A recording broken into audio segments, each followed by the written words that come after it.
this infinite universe, that who we are is not this physical body that we're in that is here for a moment and gone. Who we are is this infinite intelligence, and we forget that. The same intelligence that created this infinite universe that never ends is you. You manifested in this infinite, divine, organizing intelligence. You're a part of all of it.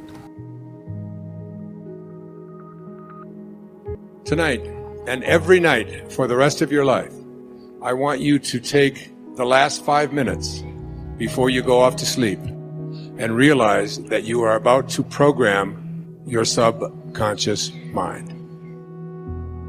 Your subconscious mind is most at home when you are unconscious, when you are asleep.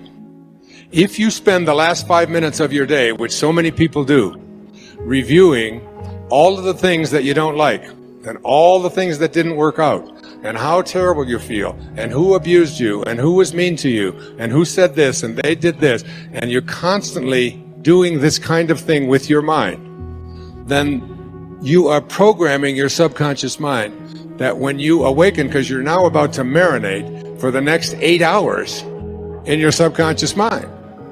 And then when you awaken, you will rejoin the universal subconscious mind, the mind of God, from which we all originate. We're all just individualized personal expressions of that one thing that we call the Tao, or God, or divine mind, or soul, or spirit. But the Tao that can be named is not the Tao. So you want to be real careful about how you program your subconscious mind. This is from the book of Job. In a dream, in a vision of the night, when deep sleep falls upon men, while slumbering on their beds, then he opens the ears of men and seals their instruction. Job 33, 15 and 16. When you are slumbering on your bed, he opens your ears and seals your instruction.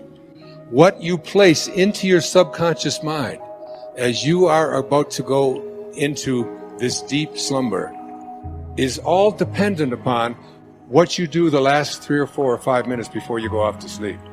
You want to place into your imagination whatever you have placed into the I am that I spoke about earlier. I am well. I am content. I am peaceful. I am happy. I am prosperous. I am abundant. I am God. I am God. I am God. Because at the basic core, each and every one of us are just that.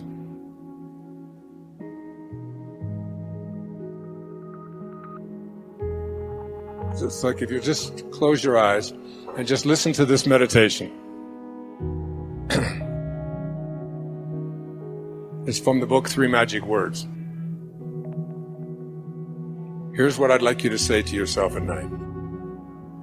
I know that I am pure spirit, that I always have been, and that I always will be. There is inside me a place of confidence and quietness and security where all things are known and understood.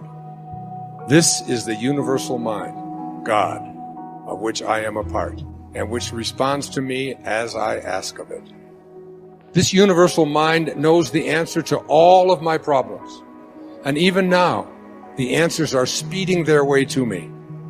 I needn't struggle for them. I needn't worry or strive for them.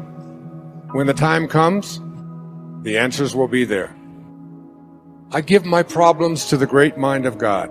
I let go of them, confident that the correct answers will return to me when they are needed. Through the great law of attraction, everything in life that I need for my work and fulfillment will come to me. It is not necessary that I strain about this, only believe.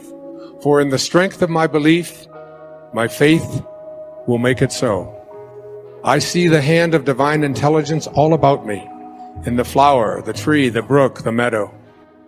I know that the intelligence that created all these things is in me and around me, and that I can call upon it for my slightest need. I know that my body is a manifestation of pure spirit, and that spirit is perfect. Therefore, my body is perfect also. I enjoy life, For each day brings a constant demonstration of the power and wonder of the universe and myself. I am confident, I am serene, I am sure. No matter what obstacle or undesirable circumstance crosses my path, I refuse to accept it, for it is nothing but illusion. There can be no obstacle or undesirable circumstance to the mind of God, which is in me, around me, and serves me now. This is the great lesson. Know this within you. When Herman Melville was writing Moby Dick, he wasn't writing about a man looking for a whale. He was writing about a man trying to find his higher self. He said these words, "For as this appalling ocean surrounds the verdant land, so in the soul of man lies one insular Tahiti, full of peace and joy, but encompassed by all of the horrors of the half-lived life." In every moment of your life as you leave here today, you have this choice. You can either be a host to God or a hostage to your ego. It's your call. Thank you. God bless you.